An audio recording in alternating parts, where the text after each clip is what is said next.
venez de commémorer les 62e anniversaire de votre d'accession à l'indépendance de votre pays. Quel message avez-vous surtout à vraiment lancer à l'ensemble de la communauté internationale? Vous êtes au sein de la capitale de l'Union européenne ici et à l'ensemble des Africains, des diasporas qui se sont mobilisés en masse vraiment pour assister à cet événement. Merci de la question. Évidemment, comme vous le dites, le Burundi a commémoré. Chaque fois, le 1er juillet de chaque année, on commémore l'anniversaire de l'indépendance. Pour cette année, ça a été commémoré à la capitale politique Gitega du Burundi. Mais pour Bruxelles, comme la journée était tombée, on a des activités pour la diaspora burundaise, on a dit glisser au week-end pour pouvoir permettre à tous ceux qui veulent y participer et de venir. Et voilà. Vous dites quel message qu'il lui donnait. A donné la communauté nationale, tout ça. Eh bien, le message a donné est que tout le monde sait que le Burundi est un pays d'un pays de sécurité, mais qui a traversé des moments difficiles. Après l'indépendance, il y a eu des guerres civiles, il y a eu des coups d'état militaires et tout ça. Et ce qui a pris problème, il y a eu beaucoup d'ouvriers à l'étranger, dans différents pays. Et il y a eu un peu de rapatriement, maintenant c'est bien, ça va, mais le gouvernement pour trouver une solution a mis en place les mécanismes de justice traditionnelle qui sont prévus par le Code d'argent et la Constitution de la République. Et bien à travers ça, les Burundais sont de s'unir, de se consolider, de se mettre ensemble pour pouvoir aboutir à une unité nationale digne de son nom. Parce que dans ces événements, on parle d'un génocide qui a eu lieu en 1972-1973 contre tout du Burundi. Les enquêtes sont là, il y a des rapports qui sont là, et on est vu de la finalisation de ces rapports, et très bientôt, le pays reconnaîtra justement ce génocide. Et bien, si on demande au Burundi, ce qui s'est passé, c'est passé.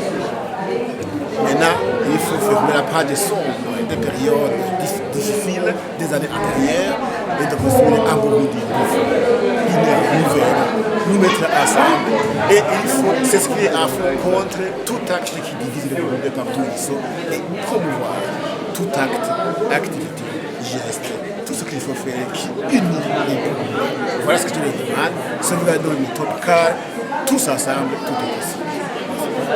Dernière question, monsieur l'ambassadeur. En avril 2024, votre pays, à travers sa représentation diplomatique ici, a organisé un événement majeur qui était donc le Forum sur l'investissement au Burundi. Exactement.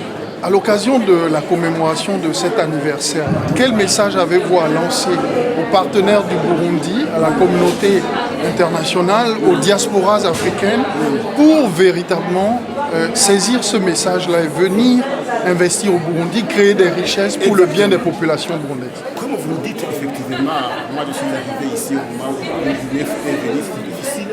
Mais quelques 2 années après, on a essayé de faire le networking, des relations, des contacts.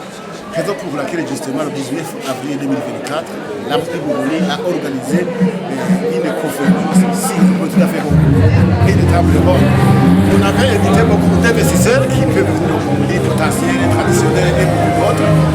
Mais grâce à cela, ça a inspiré le gouvernement burundais qui a son tour organisé du 21 au 21 novembre 2024 des tables rondes à Burundi.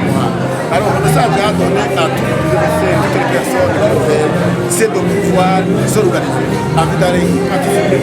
Parce qu'arriver là, il faut découvrir les potentialités dans tous les domaines qui existent et comme ça, ils sont dans quel domaine ils peuvent faire la production. Qu'est-ce que je peux faire? Quels sont les avantages donnés aux industriels et également aux sont là. Voilà le message. Merci beaucoup, monsieur l'ambassadeur. Un mot de fin, un appel à lancer juste à l'occasion de cet événement. Jonas, un appel à tout le monde. D'abord, ce sont les remerciements, la gratitude qui ont participé pour la vie. Ça a été comme ça, donc on a les médias, tout le monde, les mettre ensemble, les télévisions. On a tout célébré, même l'année passée, super. Mais aujourd'hui, c'était plus que meilleur. Vous avez vu même que les anciens combattants de Belgique qui vont faire à 6 dopés en 5 mois, qui montrent que quand même, ils sont sur le message à donner, qu'ils soient des hommes dopés partout où ils sont, aimons-nous les uns les autres, qu'ils soient les Burundais, soyons unis, et cela donnera la valeur à la diaspora. Merci.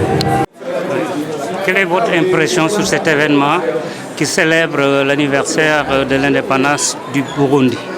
Oui, le Burundi, c'est un grand pays de l'Union africaine. Et nous sommes vraiment très heureux que ce pays célèbre cette fête. C'est un pays qui a vraiment su se construire par la résilience, mais également aussi par les engagements aussi de différents fils pour réussir le développement. C'est une nation vraiment qui est prospère.